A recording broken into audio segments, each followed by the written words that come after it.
अगर आप भी हर महीने 1000 2000 की एसआईपी करने को सोच रहे हैं तो रुकिए, क्योंकि 90% लोग यहीं पर गलती करते हैं।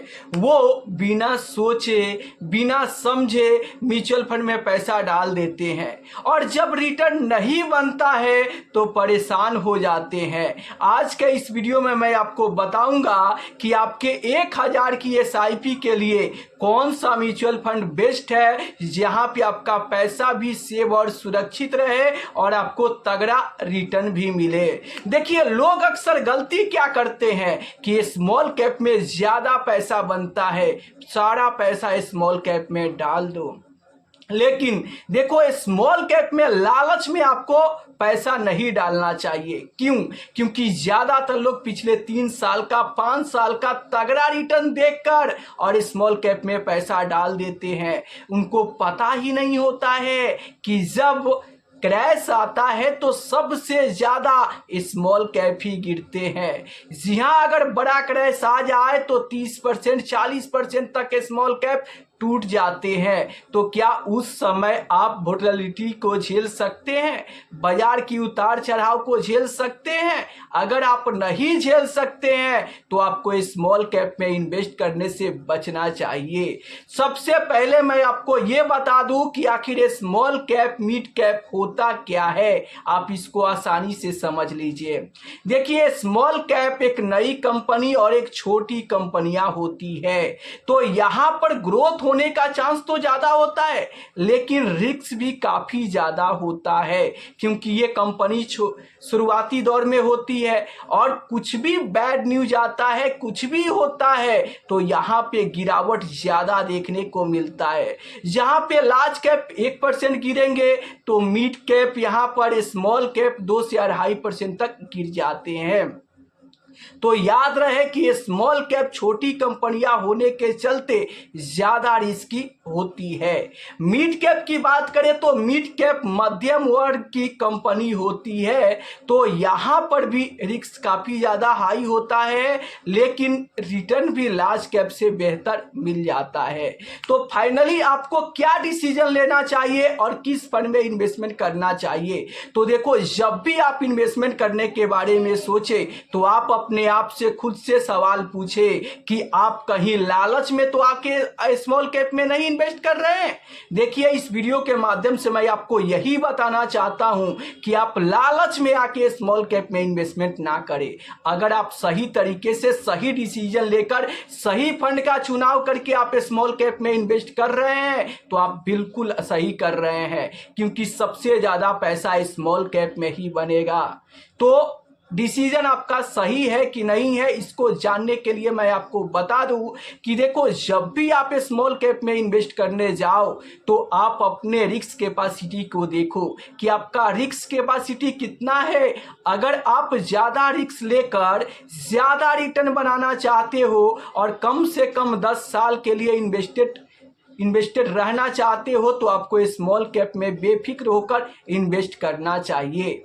अब मान लो कि कौन सा स्मॉल कैप फंड चुनना चाहिए, तो स्मॉल कैप कैटेगरी का king Nippon India small cap fund की बात करूं तो इन्वेस्टर को तगड़ा रिटर्न बना कर दे रहा है। आप देख सकते हैं 10 साल में Nippon India small cap fund ने 22% का रिटर्न दिया है, 7 साल में 23% का रिटर्न दिया है, 5 साल में 21% का रिटर्न और 3 साल में भी 20% का तगड़ा रिटर्न बनाकर दिया है।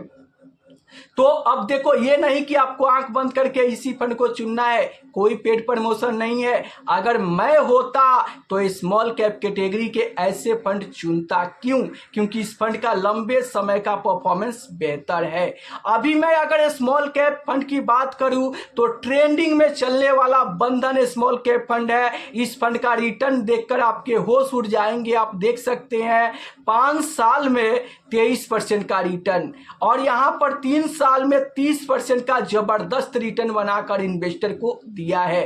तो 2 स्मॉल कैप कैटेगरी के फंड, जो एक स्मॉल कैप कैटेगरी के किंग है Nippon India small cap fund, और अभी ट्रेंडिंग में चलने वाला बंधन स्मॉल कैप फंड में इन्वेस्टर का विश्वास काफी ज्यादा बढ़ते जा रहा है। तो अगर आप यहां पर हाई रिस्क लेकर हाई रिटर्न बनाना चाहते हो और कम से कम 10 साल तक इन्वेस्टेड रह सकते हो, तो आपको बेफिक्र होकर स्मॉल कैप फंड में इन्वेस्ट करना चाहिए। अब कौन सा फंड चुने, तो इन दोनों फंड में से आप अपने रिसर्च के अनुसार किसी भी एक फंड को आप चुनकर यहां पर एसआईपी शुरू कर सकते हैं। अब मान लो कि कम रिस्क की बात करें तो थोड़ा सा निप्पॉन में कम हो जाता है, बंधन थोड़ा ज़्यादा एग्रेसिव है और ज़्यादा रिस्की होने के साथ साथ रिटर्न भी ज़्यादा देने का दम रखता है। अगर मैं मिड कैप की बात करूं तो मिड कैप मध्यम वर्ग की कंपनी होती है और यहां पर भी रिस्क ज़्यादा होता है,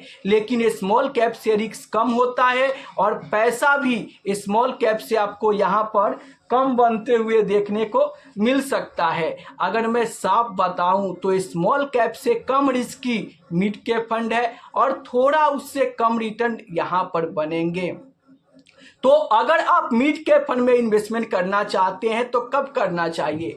अगर आप सिर्फ 7 से 8 साल के लिए इन्वेस्टमेंट करना चाहते हैं, स्मॉल कैप से थोड़ा कम रिस्क लेना चाहते हैं, तो आपको बेफिक्र होकर 7 साल के लिए मिड कैप फंड में इन्वेस्ट करना चाहिए। अगर मैं मिड कैप कैटेगरी पे नज़र डालूं तो मिड कैप का यहाँ पर HDFC mid cap fund best है। इसका रिटर्न आप देखोगे तो देख सकते हो 10 साल में लगभग 19% का रिटर्न दिया है, 7 साल में 21% का रिटर्न, 5 साल में भी 21% का रिटर्न और 3 साल में भी 23% का तगड़ा रिटर्न बनाकर अपने इन्वेस्टर को दिया है और हर एक साल में अपने कैटेगरी एवरेज रिटर्न को पछाड़ रहा है। याद रहे, कोई पेड प्रमोशन नहीं है। इस वीडियो को आप एजुकेशनल पर्पस के लिए लीजिए और आप जब भी इन्वेस्टमेंट करें तो खुद से रिसर्च करके ही और आपको ऐसे मिड कैप स्मॉल कैप में इन्वेस्ट करना चाहिए। देखो यहाँ पर मैंने 3 फंड बताया, तो अगर आप यहाँ पर 1000 की एसआईपी करना चाहते हैं